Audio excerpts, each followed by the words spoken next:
Assalamualaikum warahmatullahi wabarakatuh. Salam sejahtera kepada semua warga Kementerian Alam Sekitar dan Air.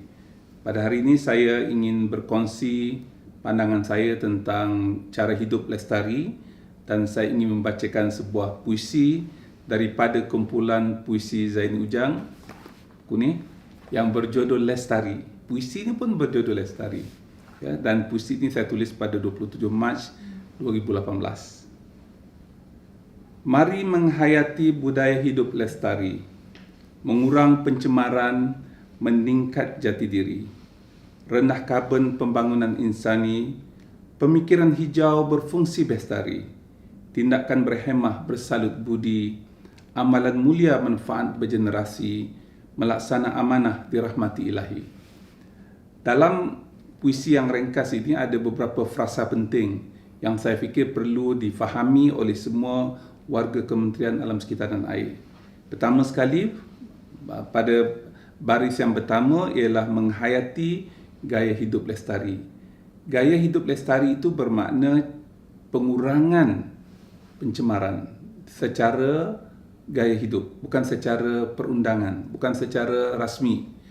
Contohnya, kalau selama ni kita menghasilkan 0.8 kilogram sampah sehari, itu purata rakyat Malaysia, warga kasar mestilah berusaha untuk mengurangkannya menjadi 0.7, 0.6. Kalau sebaik-baiknya sedikit sangat sampah. Caranya ialah kita guna semula sampah tersebut.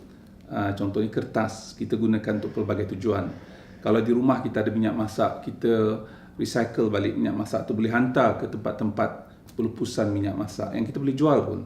Ya, kalaulah kita ada barangan elektrik seperti televisyen, seperti komputer lama, kita kena lupuskan secara teratur yang diadakan setiap hari Sabtu hujung bulan oleh Jabatan Alam Sekitar. Ini kita panggil e-waste. Dan perkara-perkara tersebut secara tak langsung akan mengurangkan jumlah bahan yang kita buang.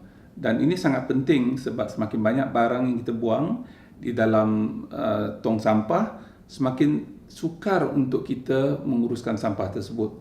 Sebab cara pengurusan sampah di Malaysia sekarang ni sebahagian besar ialah menggunakan tapak pelupusan yang semakin lama semakin sedikit jumlah yang boleh ditampung. Yang kedua ialah mengurangkan pencemaran, meningkat jati diri. Biasanya apabila kita menyebut tentang jati diri seseorang, dia selalu menyebutkan tentang apakah makanan yang dia makan. Saya makan makanan yang lazat, saya makanan yang mahal, makanan yang dimakan di tempat-tempat yang mewah dan seumpamanya. Dan kadang-kadang tidak menunjukkan jati diri yang lestari, tidak mencemarkan alam sekitar. Sebagai contohnya, kita makan banyak dan kita buang pun banyak. Kajian menunjukkan 40% daripada sampah yang ada di Malaysia ini adalah daripada hasil makanan ataupun sisa makanan. Dan ini sangat menakutkan sebab jumlah sampah yang mengandungi makanan tersebut bernilai 4 bilion setiap tahun. Bayangkan kita boleh kurangkan jumlah makanan yang kita makan apa yang mampu saja. Pada masa yang sama, kita tidak membazir makanan dan kita pun tidak terpaksa makan banyak sebab kita terbeli makanan yang banyak. Ya, akhirnya kita menjadi obes, jadi orang gemuk sebab makan banyak. Ini bukan cara pemikiran yang lestari. Cara pemikiran yang lestari, dia makan mencukupi. Kalaulah kita perlu hanya 2 lauk sahaja untuk hidangan makan malam, kita sediakan 2 lauk, bukan kita sediakan sampai 10 jenis lauk. Dan akhirnya yang kita makan hanya bahagian kecil daripada apa yang kita hidangkan. Dan ini akhirnya berakhir dengan sampah sarap.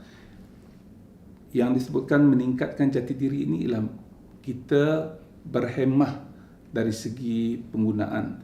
Jadi kalau kita nak tunjukkan kita kaya, kita seorang yang segak, kita seorang yang mewah, ialah dengan cara kita berhemah. Ya, walaupun saya ada banyak duit, tapi saya hanya makan sekadarnya. Walaupun saya ada banyak duit, saya tak beli baju setiap minggu. Ya, sebab yang nak dipakai itu bukan satu hari kita pakai 10 helai baju, kita pakai mungkin 2 helai saja masa kerja dan masa petang selepas kita pulang ke rumah. Jadi berpada-pada, dan ini yang kita sebutkan sebagai jati diri. Jati diri yang nak kita war-warkan, nak kita hayati ialah jati diri yang tidak mencemarkan alam sekitar. Yang ketiga, rendah karbon pembangunan insani. Rendah karbon itu maknanya kita tidak menghasilkan karbon menerusi penggunaan elektrik yang tinggi. Semakin banyak elektrik yang kita guna, semata di rumah ataupun di pejabat, semakin banyak jana kuasa elektrik yang terpaksa dijana.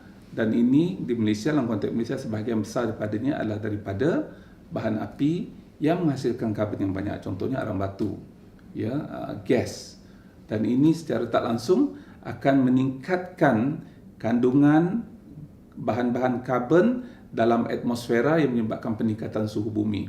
Dan suhu bumi ini bila meningkat, kita akan dapati banyak ketidaktentuan cuaca. Contohnya, tempat yang sepatutnya ada saljinya semakin menipis. Di kutub utara, kutub selatan, jumlah kawasan yang dilitupi salji semakin lama semakin sedikit.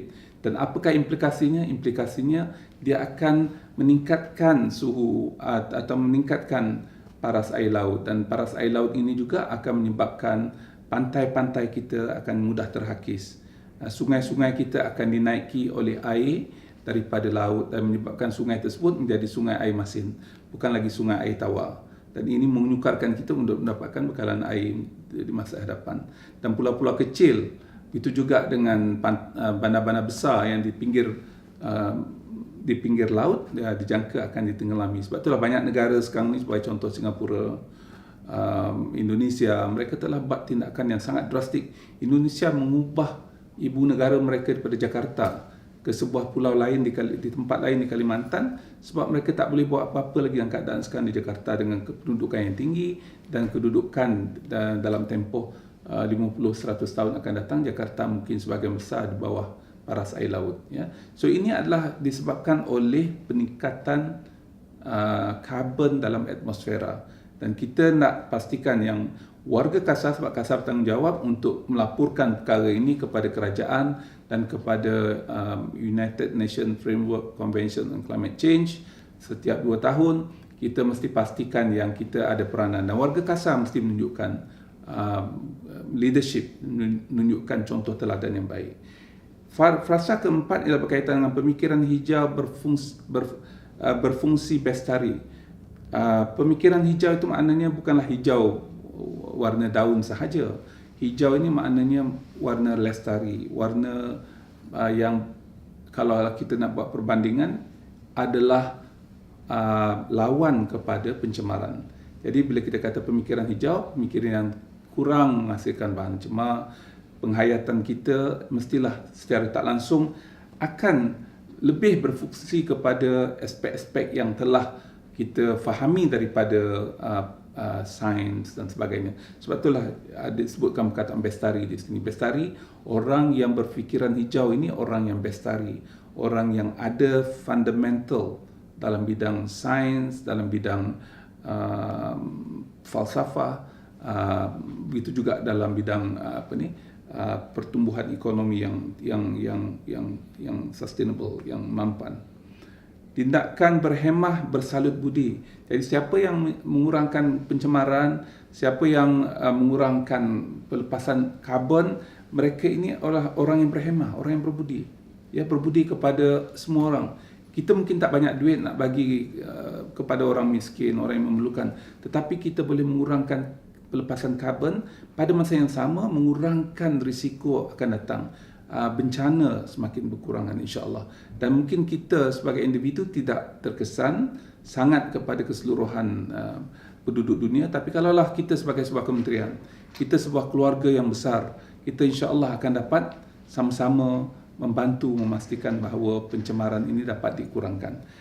Amalan mulia manfaat bergenerasi, ini yang saya sebutkan tadi, bukan yang kita sekarang ni sahaja, tetapi akan datang. Kalaulah kita menjaga sungai kita dengan baik, generasi akan datang akan dapat manfaatnya. Apa manfaatnya? Sekurang-kurangnya mereka tidak perlu membina loji baru, loji rawatan air baru, tak perlu membina empangan baru, tak perlu membina sistem air yang baru, skim air yang baru yang menelan belanja berbilion-bilion, dan ini harus dibayar oleh seseorang. Bukannya percuma. Ada orang yang membayar. Dan yang terakhir ialah melaksanakan amanah dirahmati ilahi. Ini semua perkara adalah amanah yang ditetapkan oleh Allah Subhanahu Wa Taala. Bagi orang Islam, kita tahu bahawa kita sebagai khalifah Allah dan kita ada amanah. Amanah kita ialah melestarikan bumi, memastikan bumi kita ini dapat ditakbir dengan baik supaya tidak tercemar, supaya tak berlaku kerosakan, supaya tidak berlaku kemaksiatan di bumi kita. Ya, itulah matan puisi lestari yang saya harap semua warga Kasar dapat sama-sama hayati dan sama-sama kita jadikan sebagai panduan hidup. Kepada semua warga Kasar, saya ucapkan selamat bertugas. Marilah kita melestarikan alam ini. Ini adalah merupakan tanggungjawab kita. Amanah ilahi. Assalamualaikum warahmatullahi wabarakatuh. Salam sejahtera.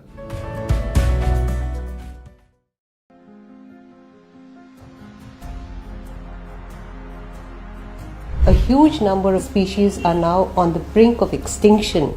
Protection of the environment is the key to perpetuity of life. The police will not leave any stone unturned to catch illegal wildlife trader.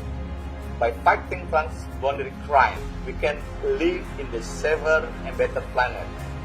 As long as there are still tigers, there will be the Perlitan and the Royal Malaysia Police to protect them. Women has more potential. They can do anything possible. We want to send a message to the world that Malaysia is not a dumping site of contaminated waste or pollution. Serving the government, serving our country, and now serving humanity. This is a recognition that I would cherish and treasure all my life.